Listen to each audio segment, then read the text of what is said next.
oitavo ano. Hoje eu sou a professora Júlia de Matemática. Hoje nós vamos ter a nossa aula de número 29, certo? O conteúdo da aula de hoje vai ser restrições no denominador. Então, o nosso objetivo vai ser entender o que são as restrições no denominador, né? E por que elas são necessárias. E a gente também vai compreender o processo para encontrar corretamente a restrição do denominador de cada expressão fracionária, certo? Lembrando que a gente viu que uma expressão fracionária é aquela que tem a variável no denominador, certo? Ou seja, expressão fracionária tem uma variável no denominador. E é justamente por essa razão que a gente vai precisar fazer essa restrição do denominador. Vamos ver aqui com a prof nessa aula, tá? Antes da gente começar os materiais para a nossa aula de hoje, caderno, caneta, lápis e borracha. Caderno e caneta para vocês anotarem as informações importantes e lápis e borracha para resolverem os exercícios depois. Então, restrições no denominador. O que seriam essas restrições? Você já percebeu, já reparou que quando aparecem frações algébricas, ou seja, uma expressão fracionária, elas sempre são acompanhadas por alguma informação sobre o nosso denominador? Como assim? Olha só esses exemplos aqui. 1 sobre x com x diferente de zero. A sobre 2y com y diferente de zero. X mais y sobre x menos 2 com x diferente de 2. Então, essas informações aqui, esse verdinho que a prof destacou para vocês aqui, essas informações que estão em verde, são essas as nossas restrições no denominador. Agora vamos pensar, restrição significa o quê? Eu estou delimitando alguma coisa, estou informando alguma coisa, estou restringindo, ou seja, alguma coisa não pode acontecer. Nesse caso aqui, o que não pode acontecer? Eu não posso ter x igual a zero, certo? No segundo aqui, o que não pode acontecer? Eu não posso ter y igual a zero. E no terceiro? No terceiro é esquisito. No terceiro eu não posso ter x igual a 2. Mas por que será que são diferentes? Por que será que não é sempre a mesma coisa, essa restrição?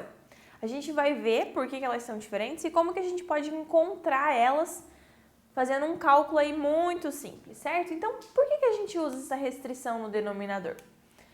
Como a prof falou, a gente chama essas informações ali de restrições do denominador. E a gente já estudou uma coisa muito importante, que a gente não divide por zero, ou seja, não existe divisão por zero. O que isso significa quando eu estou falando de uma fração, gente? Se eu estou falando de uma fração, o que significa não dividir por zero? Significa que o meu denominador, ou seja, o número que está embaixo da minha fração, o meu denominador não pode ser zero, não é mesmo? Então, olha só. Em algumas expressões algébricas fracionárias, não é possível obter o valor numérico da expressão.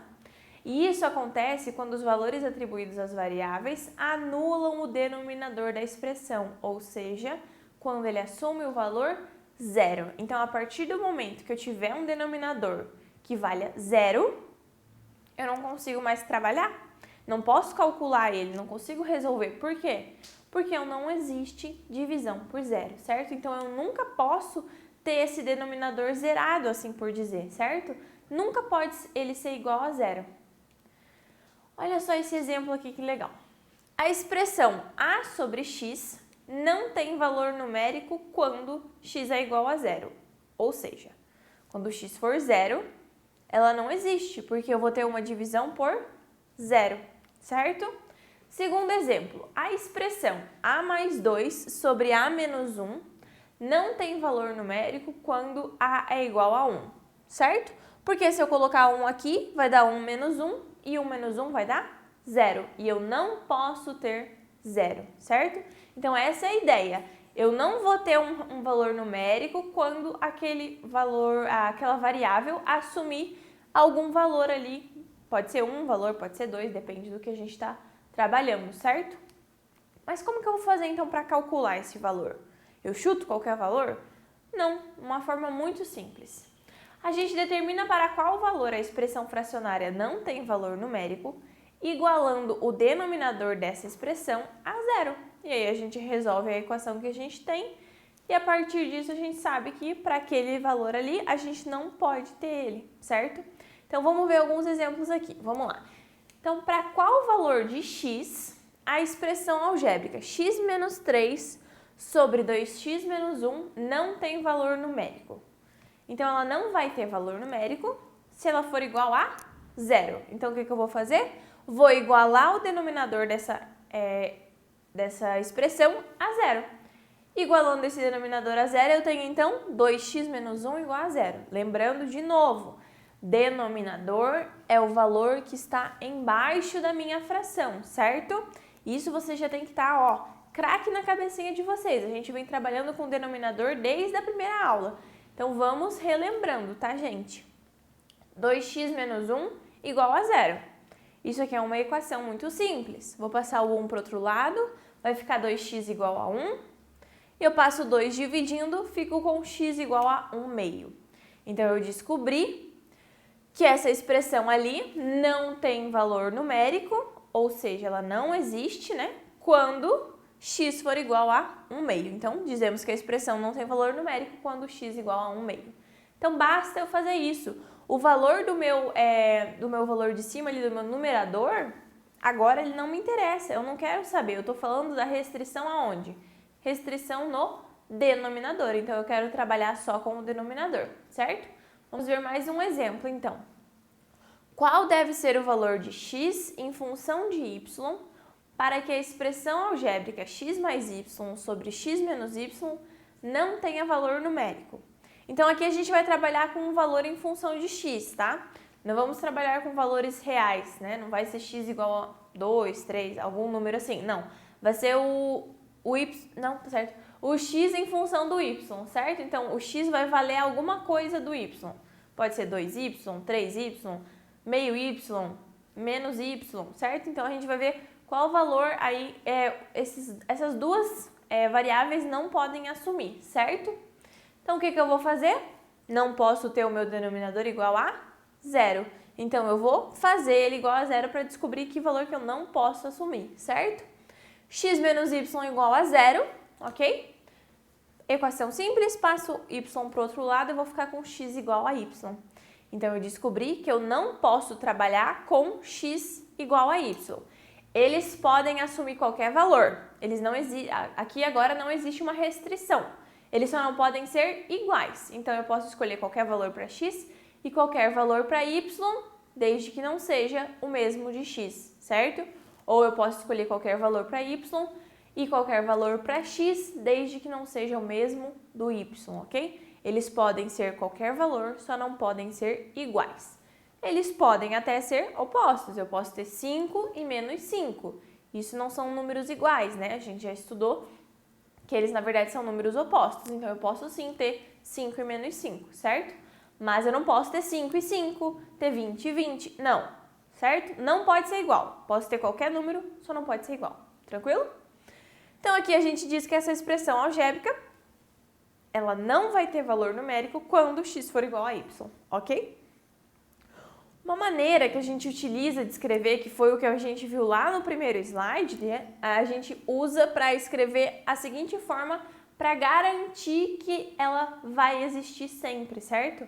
Então, para garantir que essa expressão fracionária, ela representa um número real, ou seja, um número que existe, eu escrevo ela dessa maneira aqui, olha só. X menos 3 sobre 2x menos 1 com x diferente de 1 meio. A gente não descobriu que se o x for 1 meio, essa expressão não existe? Então, eu digo que ela é essa expressão, sendo que ela não pode assumir 1 meio. Ou seja, ela existe em qualquer valor menos 1 meio, certo? Mesma coisa aqui, eu estou dizendo x mais y sobre x menos y. Ela existe, ela representa qualquer valor real, desde que x seja diferente de y, certo? Então, essa é a ideia da restrição do denominador. É fazer o quê? Fazer com que essa expressão represente um número real. O que ela não faria se ela assumisse um denominador zero. Então, se eu tiver o denominador zero, esse número não existe, portanto, não tem como ser real. Por isso que eu preciso fazer essa restrição, certo? Vocês podem reparar, exercício, atividade, definições, até matemáticas, quando a gente está iniciando ali alguns capítulos, alguns estudos, eles trazem sempre essa restrição do denominador, principalmente quando a gente trabalha com frações, certo? Eu não sei se vocês lembram da definição do conjunto dos números racionais que a gente estudou. Olha só, o conjunto dos números racionais é um conjunto dado tal que A e B, certo? E aí ele tinha uma restrição muito importante. B tem que ser diferente de 0. Por quê? Porque se eu tiver B diferente de 0, eu vou poder assumir qualquer valor. Agora, se B for 0, eu já não vou ter um número racional, não vou nem ter um número real, esse número não existe, certo? Então, isso é muito importante quando a gente trabalha com definições dentro da matemática ou até mesmo em exercícios, né? Quando vocês trabalham em exercícios que trazem expressões fracionárias, ele geralmente vai trazer essa restrição para que essa expressão seja válida para todos os valores que você quiser atribuir, certo? E você sabendo qual valor você não pode atribuir a essa expressão, tá bom? Eu espero que vocês tenham entendido qual é a ideia, né? Para que a gente precisa fazer essa restrição no denominador e como a gente encontra essa expressão. É muito fácil, né? Basta igualar o denominador a 0 e aí a gente vai descobrir qual é a restrição do nosso denominador, tá bom? Eu espero vocês na nossa próxima aula de matemática, beleza?